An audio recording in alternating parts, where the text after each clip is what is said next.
But our big story is coming in from Tel Aviv, where Prime Minister Narendra Modi landed a short while ago and created a slice of history by becoming the first Indian Prime Minister to visit Israel on an official visit. Mr. Modi was accorded great honor, with Israeli Prime Minister Benjamin Netanyahu himself receiving the Prime Minister at the airport. This is the third time this has happened. Donald Trump and the Pope were the only two other leaders to get such a welcome. The two leaders welcomed each other as old friends and showered each other with praise and claimed they intended to take the India-Israel partnership to new heights. Listen in to what the two leaders had to say. My friend Prime Minister Narendra Modi, welcome to Israel. Aapka suhagat hai, mere dost. Prime Minister, we've been waiting for you a long time. We've been waiting almost 70 years, in fact, because yours is truly a historic visit. It's the first time an Indian Prime Minister is visiting Israel. We receive you with open arms. We love India. Prime Minister, when I first met you at the United Nations 3 years ago, we agreed to break down the remaining walls between India and Israel. We shook each other's hands, and we agreed to forge a historic partnership for Pargas. You said that when it comes to India-Israel relations, the sky is the limit. On this visit, your Make in India initiative meets my Make with India policy. We're setting up a $40 million innovation fund as the seed for even greater cooperation on technology between us. Our partnership extends to water, agriculture, security, energy, many other fields. I believe the formula for success is simple. It's I square, T square. That equals Indian talent times Israeli technology. It equals Israel-India's ties for tomorrow. I square, T square. Prime Minister Modi, you're a great leader of India and a great world leader. Your visit to Israel is a testament to that. I want to thank my friend, Prime Minister Netanyahu, for the invitation and for receiving me with so much warmth. My visit celebrates the strength of centuries-old links between our societies. Based on these bonds of our partnership has maintained a strong and sustained upswing since the establishment of full relationship, diplomatic relations 25 years ago. Exactly 41 years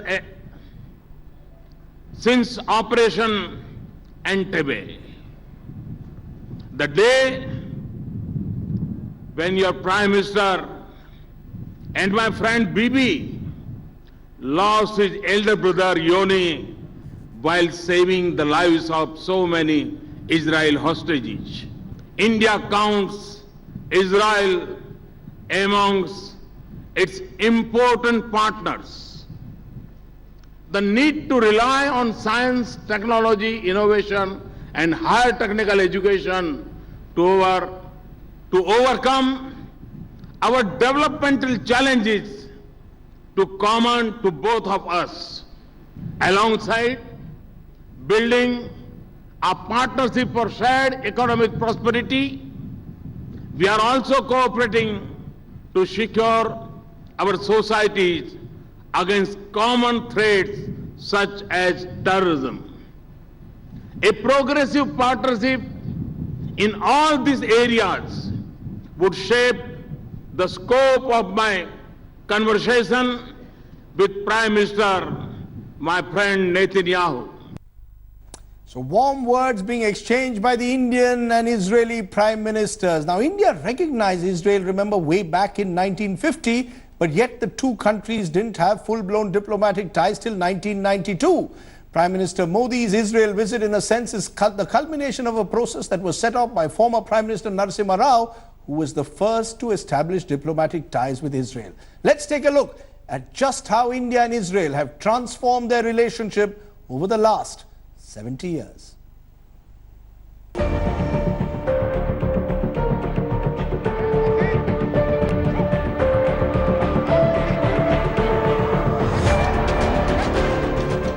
A few decades back, it would have been impossible to see an Indian Prime Minister breaking bread with Israeli leadership.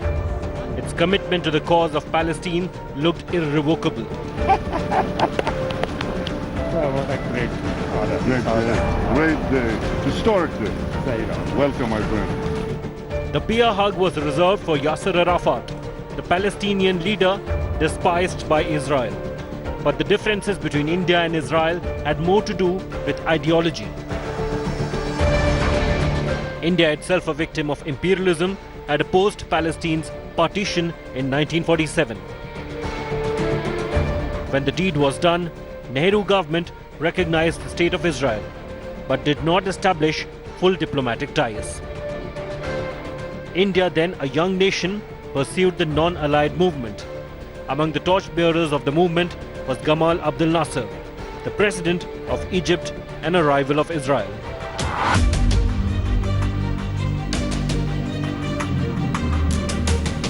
The Six-Day War in 1967, which saw Israel seize control of the Gaza Strip, the West Bank and Eastern Jerusalem, reduced thousands of Palestinians to refugees.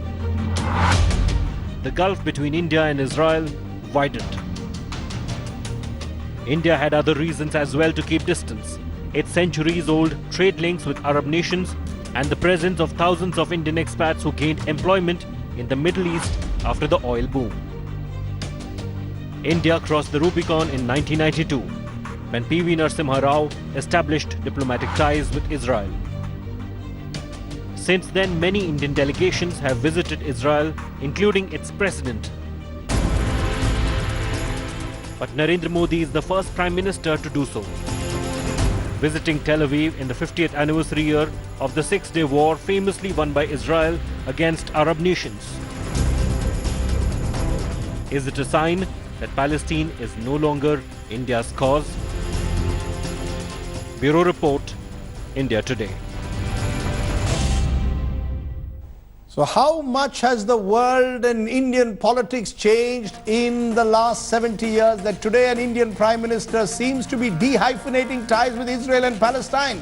That's the first question I want to raise today on what many are billing as a historic day for India-Israel ties. Are India and Israel really natural allies? Do their interests now completely converge? Is Israel India's ally in its war on terror, its best ally? Does India's Israel tilt mean abandoning the Palestinians? How does the bonhomie with Israel affect ties with the Gulf and other countries in West Asia?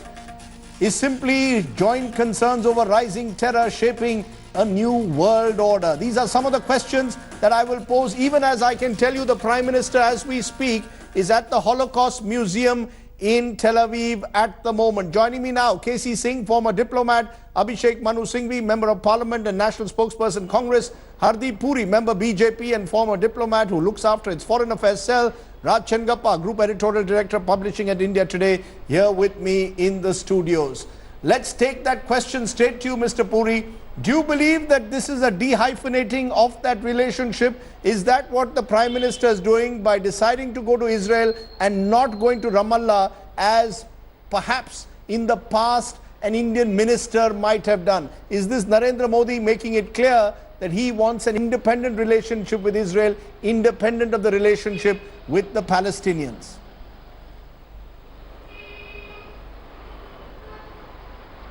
Rajdeep, I'm a member of the BJP, but I do not look after its Foreign Affairs cell. So Point anything taken. I say will be in my personal capacity. Yes, this is dehyphenation.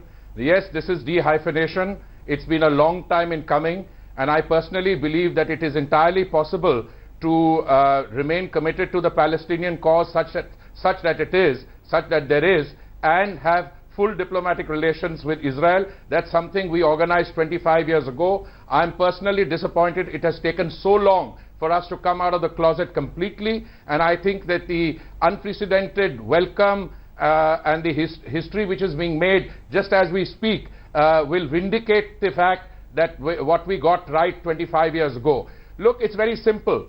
India needs to pursue a balanced policy, and I'm afraid the previous policy that we were pursuing, in the name of balance, we were voting against Israel. I'm not saying that we should vote in favor of Israel on all occasions, but we should take positions on merit, and we should take positions on merit as they suit the Indian national interest.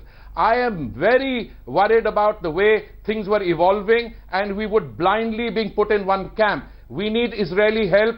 We need Israeli technology. We need all the help we can get in the counter-terrorist effort. And I'm thrilled to find that our demand for armed drones has finally succeeded. You know, we put in a request for unarmed drones with the Americans in the Obama administration. They were refused. This time when the Prime Minister went to Washington, he was able to get unarmed drones. But the latest contract that we signed in 2015, when these armed drones are available to us, I think there will be an appreciable change in the kind of situation that we can find ourselves in, and if judiciously used, I think this will be a boost to our counter-terrorist effort. So I'm personally delighted. This is a process Casey and I began 25 years ago, and it should have come through much earlier, but I'm glad it's come through now. But what you're saying effectively is that there is a pro-Israel tilt. Am I that effectively it's not just about dehyphenation, but there is an active pro-Israel tilt? You are saying that India must look at its strategic policies not by blindly supporting the Palestinian cause as we did in the past, but in the process, you're also saying that India's interests in a way lie with Israel. We have far more, you seem to believe, in convergence with the Israelis than we might have with the Palestinians. No, I'm sorry, that is not an inference I would draw. I would go to the extent of saying that it is entirely possible to maintain our commitment for the Palestinian cause without diluting it in any way, and having a vigorous relationship with Israel, which has been going on for some time. And I think the Palestinians are quite relaxed about it. I haven't heard any objection. Israel is now making common cause with many Arab countries in the situation as it is unfolding in West Asia. Why should India not take advantage of the traditional ties we've had with the Israelis? We had inhibitions. We have been cooperating with them. They've come to our assistance at different points of time, and I think it required a Prime Minister like Mr. Modi to go there and shed that inhibition. So if that looks like a tilt to you, I'm quite happy about it. As far as I'm concerned, as a professional diplomat, what is most important is that we will be able to realize the full potential of this very important relationship, and I would leave it at that. The only person then who seems to be quibbling about it, Abhishek Manu Singhvi, is the Congress party. On a day when many believe a slice of history has been created, why doesn't the Congress party say it was our Prime Minister Narasimha Rao who opened the doors to Israel, rather than today quibbling about the fact that why is the Prime Minister only focusing on Israel and not going to Ramallah and not going to the Palestinian territories? Is the Congress again slightly behind times, given the fact that there is a reality out there wherein Israel and India now have a very strong relationship?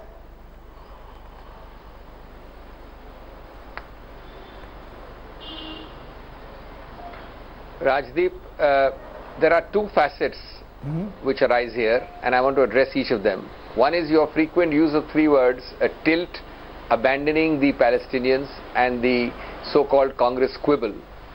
And the other is a perception as if the great dawn of a great era in Indo-Israel relations has happened just now or just 3 years ago.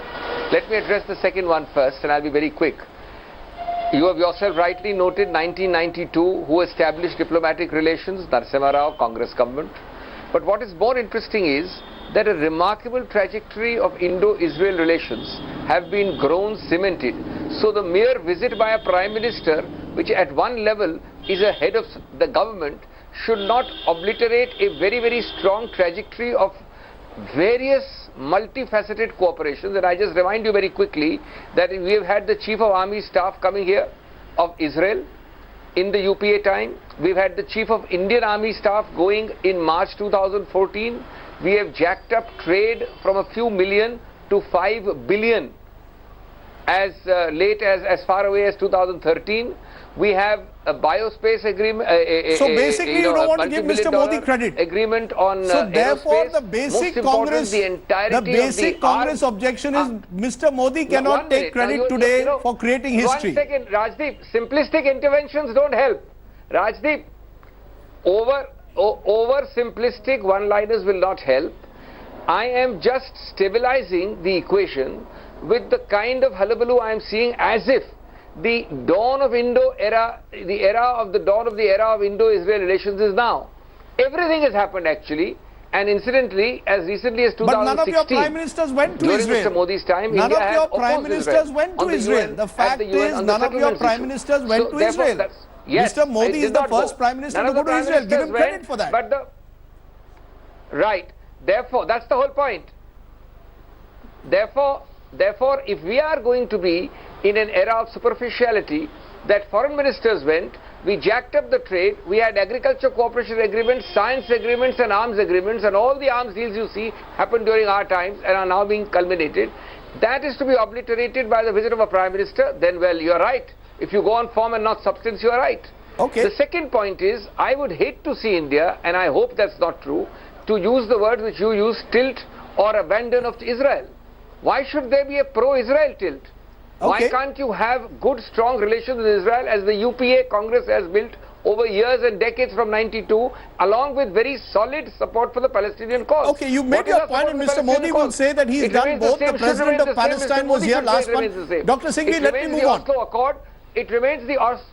Let me move on. You made your point. Let's listen into KC Singh. KC Singh, as Hardeep Puri said, he believes that this is, in a sense, a defining moment. According to Abhishek Manu Singhvi, this is something that has been built over the last 25 years. It's not as if there's a new dawn which has broken. Prime Minister Narendra Modi can't take sole credit for, in a sense, breaking the ice with Israel. Your views, do you believe today is a truly historic moment?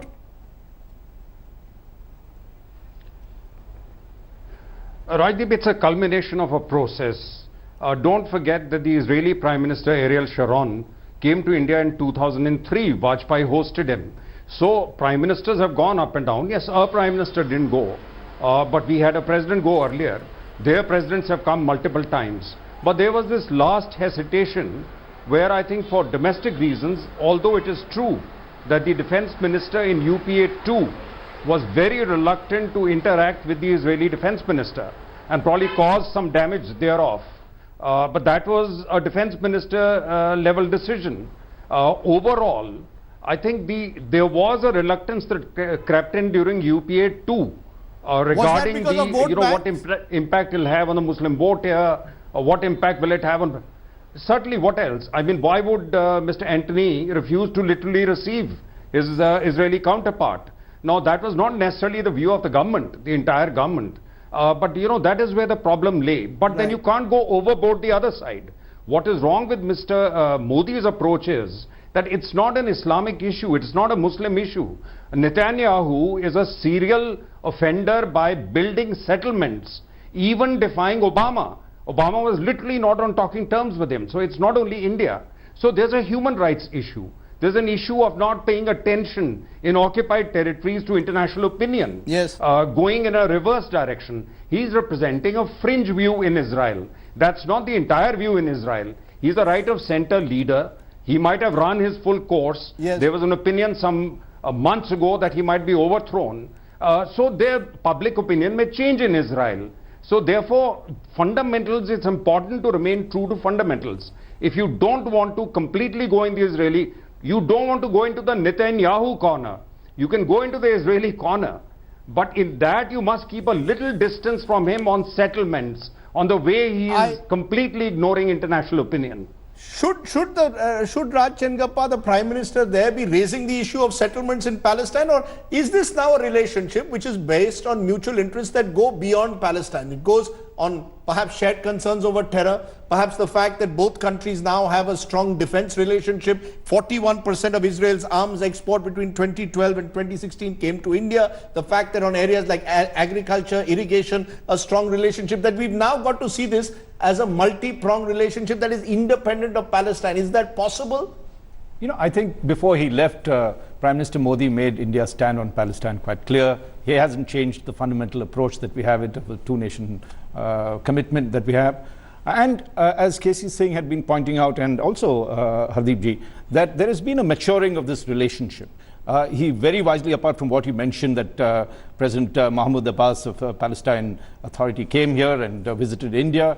He's also been to West Asia, Saudi Arabia, he's been to UAE. He's ensured that that constituent, let's not forget, 7 million Indians live in that part of the world, West Asian part of the world, well, Muslim dominated. So I think he's kept the balance on that front. I think it's also very wise to maintain, if you recall, in March, Prime Minister Netanyahu went to China, and there he talked of a marriage in heaven. Today he used soaring words of, sky is the limit, or space is the limit. And China, in fact, had a very nuanced Palestinian policy, which they exercised there. And Prime Minister Netanyahu actually talked of being a junior partner to China and has very close, or wants to have very close relations with China. So this is realpolitik. This is pragmatism. I think India and Mr. Modi has been very pragmatic in developing and furthering the relationship with Israel in that sense. And today, of course, we should not deny Mr. Modi's place in history. It's a historic moment for us. But at the same time, I think we need to continue the pragmatism, keep the balance in whatever it is, take what we can get from Israel, whether it's defense, whether it's water, whether it's agriculture, counter-terror. These are very important components, but at the same time maintain our relations with other countries that are important to us as well. So it's pragmatism which is driving Narendra Modi's foreign policy. Is that the way you would put it, Hardeep Puri, that this is pragmatism? At the end of the day, Prime Minister Narendra Modi has seen perhaps the benefits of this stronger relationship with Israel of the kind that he voiced. This is driven by pragmatism, less by morality.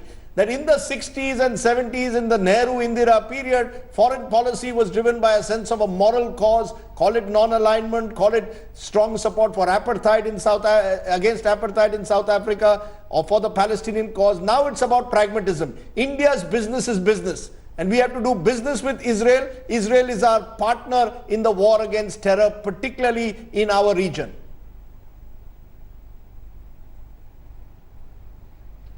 Rajdeep, pragmatism, but a little more. Pragmatism developed into a fine art.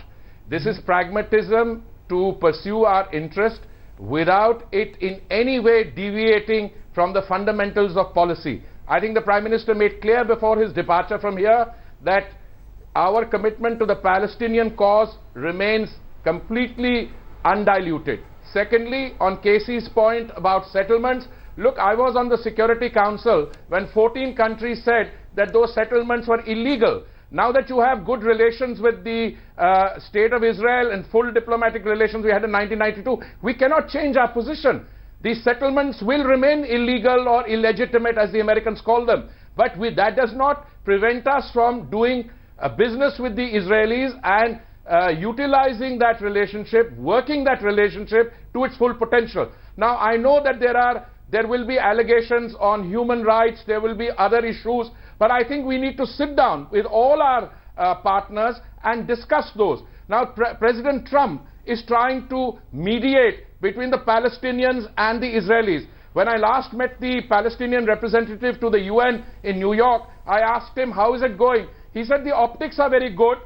We've been invited to the dinner table, but we haven't seen the food yet. But when the food comes, India can always step in and be a force supporting a resolution, for supporting forces for peace all over the world. And I think with Mr. Modi, you have seen Indian foreign policy shed its reticence, shed its conceptual confusion, and pursue pragmatic approaches. And I think this is pragmatism to a fine art. Pragmatism to a fine art. Of course, Netanyahu's own image, both in Israel and beyond, is questionable when it comes to dealing with the Palestinian question. But a quick response, Abhishek Manu Singhvi, this is pragmatism. As I said, the era of the Nehru, Indira, Gandhi brand of morality driving foreign policy is over.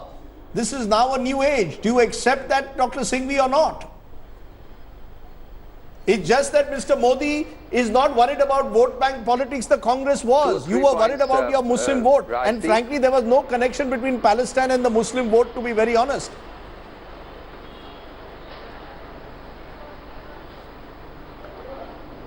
Well, Well, 3 or 4 things, Rajdeep. First Very of all, quickly, there is sir. no necessary antagonism between pragmatism, which must be the cornerstone of Indian foreign policy. Pragmatism must be the cornerstone of foreign policy, but with a basis in morality, roots in morality. There is no antagonism between the two. Secondly, I suppose it was our concern about vote banks that led us to have diplomatic relations, the highest arms interaction, trade to 5 billion, visits by Chief of Army Staffs and by senior ministers, including Foreign Minister. I don't think that at all is consistent. You did it with The stealth. point is very You did simple. it by stealth. If Mr. there Modi is no doing a warm, fundamental open change embrace. and there is Would complete Manmohan balance Singh have embraced between an the Israeli two, Prime then Minister? there is no reason. Very good, no problem. But I don't understand, if Manmohan Singh has not embraced an Israeli Prime Minister, India has embraced Israel for the last 15 years very strongly. What is the problem? How can you completely go overboard saying that because Prime Ministers have embraced, there is no relationship between India and Israel? I am saying it's a very good thing if in fact Mr. Modi maintains the balance. Where is the quibbling? Who wishes him unwell on his visit? It's very good. But the point is, there should be no latent, quiet, surreptitious shifts in policy, tilts, imbalance, biases, the words you used. Abandon is a very strong word you used. Why should there be? There is no necessary antagonism or antithesis between a very consistent Palestinian policy which we have followed for 70 years, which is there on the Oslo Accord, and an equally good strong policy with Israel which we started and cemented for 15 years. Mr. Modi has only come 3 years ago. Can I just get All the cementing of India-Israel relationship happened before 2014. KC Singh, So do I you don't see any necessary antagonism, of course. KC Singh, do you see a qualitative difference in what we've seen today? The Prime Minister of Israel coming to the tarmac, welcoming Narendra Modi. Only leaders that he's done this before are the Pope and the US President Donald Trump. Did you see a qualitative difference? Is there a meeting of minds between Netanyahu and Modi, who in many ways are very similar persons? No, that's true. That's true. It's a special gesture, but Israel's always treated India because they see it as a democratic counterpoint to a whole sea of autocratic rulers, Islamists, all kind of motley crowd to their east, and then they see it ending up with India, which is a stabilizing force in Asia. They've seen that. But on many of these issues, the counter question to be asked is, what is it which we'll get from Israel today which we could not have got without Mr. Modi going there? Now, if that is answered in the affirmative, that they've given us something which they wouldn't have given otherwise, then of course the thing will be there. I have a suspicion that for optics is tremendous. It sends a signal. We need to rebalance Israel's relationship with China, because that was pointed out earlier, because many technologies are seeping to China from Israel. Right. I think that needs to be balanced. You don't want too close a link up between China and Israel, but they will play all sides. They will play all sides, and they'll humor us, they will do all that, but they are critical for certain technologies, but one way their role has diminished. They were more critical when technologies were denied to us by US, but now that the technology restriction regime has been opened up, to that extent Israel's relevance gets diminished.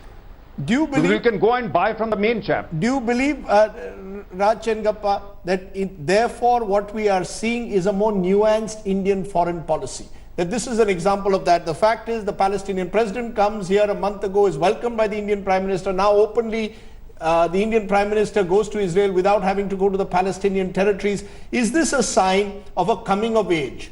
That in a sense, over the years, domestic and foreign policy concerns have changed. It's not just about Mr. Modi. It's about how foreign policy has evolved over 25 years. I agree. I think it's happened at the right time. And if you reverse what KC Singh Saab was saying, no one really asked many questions as to why an Indian Prime Minister was visiting Israel for the first time, whatever it is. I mean, no one was saying he shouldn't be going.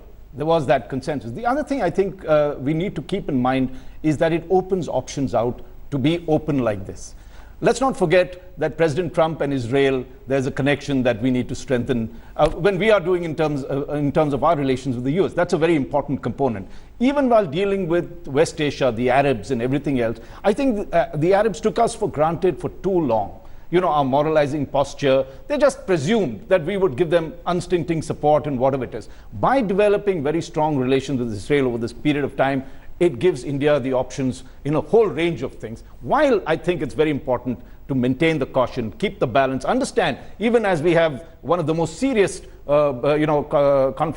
confrontations with China developing on our borders, Israel is also developing relationships. So that pragmatism should always envelop in whatever actions we take on foreign policy. Let's leave it there. I think we've heard the word pragmatism about half a dozen times in the course of this 20-minute discussion, and that perhaps reflects the kind of politics and policies that Narendra Modi intends to pursue when it comes to foreign policy. Gentlemen, always good to have four articulate voices joining us. The Prime Minister has in his own way created a slice of history, yet another first. I want to tell you, he's the first Prime Minister to travel last month to Portugal, the first Prime Minister to travel to the Netherlands. In the past, he's been the first Prime Minister to go to Switzerland. Narendra Modi likes to notch up first. At the same time, I would like you, the viewers, to remember someone called P.V. Narasimha Rao, often ignored in the foreign policy outreach of India. It's Mr. Rao who, in a sense, broke the ice with the United States, and it's the same Mr. Rao who really broke the ice with Israel. I wonder why the Congress doesn't take more credit for Narasimha Rao's foreign policy. Is that because his surname is not a Gandhi? That discussion for another day at another time. But coming up next, we'll go live to Jerusalem, where our correspondent Padmaja Joshi will join us, and we'll be going to the head of Chabad House in Mumbai. Remember 26/11, that was attacked, and remember the story of a little boy called Moshe. Welcome back. Our correspondent Padmaja Joshi is in Jerusalem, where, remember, the Prime Minister at the moment in Tel Aviv. He will be on his way to Jerusalem, we are told, tomorrow. Padmaja is already there. Padmaja, give us a sense of what you're seeing around. The fact that the Prime Minister has been welcomed at the tarmac, that impressive ceremony that took place. Is there a sense that India is the flavor of the month there in Israel at the moment?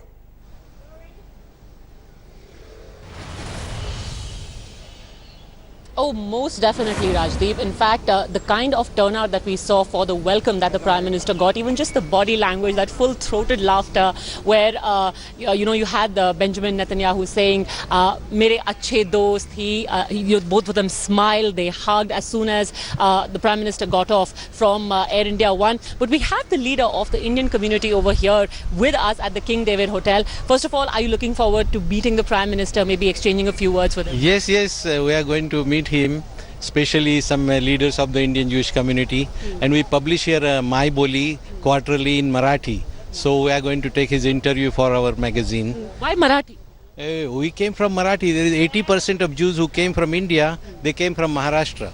The history says that all Jews went 3,000 years back to India. They went to the Maharashtra coast and they lived there, and they know Marathi well from Bombay. So we are Marathi speakers, many people, so we take quarterly in Marathi. But tell me something, do you miss India? Yes, definitely. Because we came here not as people who got hatred in that country. We got love, and we have friends, and families also remain there. Nobody. Some people, they came from Europe and other countries. They came because of the hatred, the Germany, they killed even the Jews. And who came here, they came because of, in Russia and other countries, they had all the problems. But we came with love. But we came to India not as a conqueror to India, either the make business like the English people came. We came because of we lost our country in war. And we ran away from here, not live with the enemy rule, and that's why we ran away from here. So what do you want from the Prime Minister? And now we want we want a cultural center, because not only us, the other Israelis also. There is 25,000 Israeli every year visit India. And our children, when they finish 3 years army, the boys, and 2 years army, the girls, they go to India. They go Goa, they run here, they go south and north and all the places. They feel at home. You also like to go to India? Yeah, every year I go to India to visit my friends and family. Fabulous. And now a slice of India has come to you. So you're going to be meeting the Prime Minister tomorrow. Good luck with that. We'll be right there, Rajdeep. So you can see it's not just the flavor of the season, but they're hoping that there'll be longer lasting ties. They want a cultural center here. They want a road here named after Mahatma Gandhi. Right. So with all of these demands, they're going to be meeting the Prime Minister, Rajdeep. And I love that Marathi accent. Please tell the gentleman that he's welcome to have poha whenever he wants in Maharashtra. There's a strong connection between the Jews of Maharashtra who've gone to Israel over the years. I will, and I will get his daily for you as well. I will get his Marathi daily for you, Rajdeep. Thank you. Please do. It was wonderful to listen to that voice there. Remember, that's not the only connection, and Padmaja, will come back to you for more in the days ahead. But that's not the only connection that Mumbai and Maharashtra and India, in a sense, have with the Israelis. Remember, in a special gesture during his 3-day visit, the Prime Minister will also be meeting Moshe Holzberg. That's the Israeli child, remember, who lost his parents in the 2008-26/11 Mumbai terror attack. Moshe is now almost 11. The Prime Minister will meet Moshe's Indian nanny, Sandra Samuels, who managed to escape with him from the Nariman house. Moshe's heart-wrenching picture with his nanny holding him close in many ways defined the horror of 26/11. He was barely 2 years old when his parents, who were serving as emissaries of the Chabad house in Mumbai, were killed by terrorists in that attack. And I want to go now to a special guest. Joining me now is Israel Kolchonovsky. He is at the moment the head of the Chabad house there in Mumbai. Thank you very much, Mr. Kozlovsky, for joining me, Rabbi. I want to ask you your first reactions when you heard that the Indian Prime Minister will meet the 10-year-old Moshe. What was the first thought which came to your mind? I thought it's very appropriate, but at the same time was honored to hear that the PM is paying this tribute to Moshe. And obviously it's a show of respect to his parents who have sacrificed their life doing their mission to establish this Jewish center in Mumbai. Have you or the Jewish center in Mumbai over these years kept track of what young Moshe is up to? He's now 10 years old. Of course, myself and my family, we are in close touch with his grandparents. And we were recently, about a month and a half ago, visiting Israel, and we traveled to the city of Afula, where he lives with his grandparents, Rabbi and Mrs. Rosenberg. And he's a cute growing boy. I like that. He's a cute growing boy. As you say, you're in touch with his grandparents. I saw in the newspaper this morning, in the Indian Express, that Moshe likes football, that he's a fan of Lionel Messi and Cristiano Ronaldo. Any idea what are Moshe's other likes and dislikes, how he's kept in touch in a way with India and Mumbai? I don't know what he likes a lot besides Indian food, which I clearly know he likes a lot. But what we would like is to see Moshe growing and coming back to Mumbai, to Nariman House, to the place where tragically he lost his parents physically, but he is together with his parents spiritually. And we hope to see him back here, and the sooner the better. And at the same time, we know it's going to take a little bit of time, and we are patiently waiting for that. You know, I want to ask you at the end, it's what, 9 years almost now since 26/11. Are you rebuilding Chabad House? Is it completely going to be built? Has it been newly built after 26/11? Any memorial that you're planning now that next year will mark 10 years since those terrible attacks in Mumbai? So on August 2014, with God's help, we have re-entered the Chabad House, as it's known as Nariman House, and the bottom 3 floors are completely operational now, where we back to host people from all over the world, and Indians from the Jewish community who are traveling through or just coming to study in our library or to read books, etc., and to have Torah lessons or to study or to pray. And besides, we have the top 2 floors, the 4th and the 5th floor, and the terrace, which we have dedicated for a museum project, a memorial project for those who have gave their life on 26/11 in entire Mumbai, not just in the Nariman House, not just in Chabad House. And this is our project that we are working now. We are hoping to complete it by the 10th anniversary of 26/11. Okay, well, we wish you well with that project, and clearly, of course, today is a day in which those memories are revived. Remember, the Prime Minister will meet Moshe tomorrow at 5 p.m. Indian Standard Time. Thank you very much, Rabbi, for joining me there from Mumbai. Welcome back. Let's turn to our special focus as we build to this Indo-US, Indo-Israel relationship. Now, while India-Israel ties are undergoing a tectonic shift, we want to tell you about the Ansari family in Jerusalem and its Indian connection. This family has been taking care of an 800-year-old Sufi shrine dedicated to Baba Farid. Achal Arora reports from Jerusalem.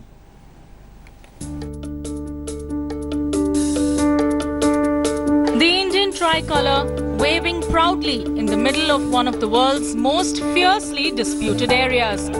Just a few meters from the Jerusalem's famous Western Wall, also known as the Wall of Tears, is the Baba Farid Hospice, named after a Sufi saint from Punjab who migrated to Jerusalem nearly 800 years ago. The hospice maintains its Indian identity. Even its caretaker, Nazir Ansari, traces his roots to India. His grandfather came here in 1928 from Saharanpur in UP. This is the place where Baba Farid, the Sufi saint, visited Jerusalem and stayed. He stayed in this room, meditated for 40 days, and then when he left, this became a visiting place for all Indians who come as a pilgrimage to the Holy Land. The hospice became a shelter for Indian soldiers deployed in the area by the British. But even before that, the building served as a guest house for Indian pilgrims who visited the holy city to pay respects at the Al-Aqsa Mosque. For 67, my mom was, attending to the food to the Indian pilgrims who were coming. You were cooking. How did you cook? What did you make? Indian food? Yes, I cook Indian food because I've been Indian several times. However, the stream of Indian visitors slowed down after the 1967 war with Egypt, Jordan and Syria, till former relations were re-established in 1992. Now, with Prime Minister Modi's arrival, the Ansaris are hopeful that the hospice will witness another era of glory. With Achal Arora in Jerusalem, Bureau Report, India Today. Okay, since it is a day of dosti, the Israeli Prime Minister called Narendra Modi his dost, Friendship Day between India and Israel, historic day for some, continuum of foreign policy for others. We leave you with the images of the dosts, Modi and his friend Netanyahu. Good night.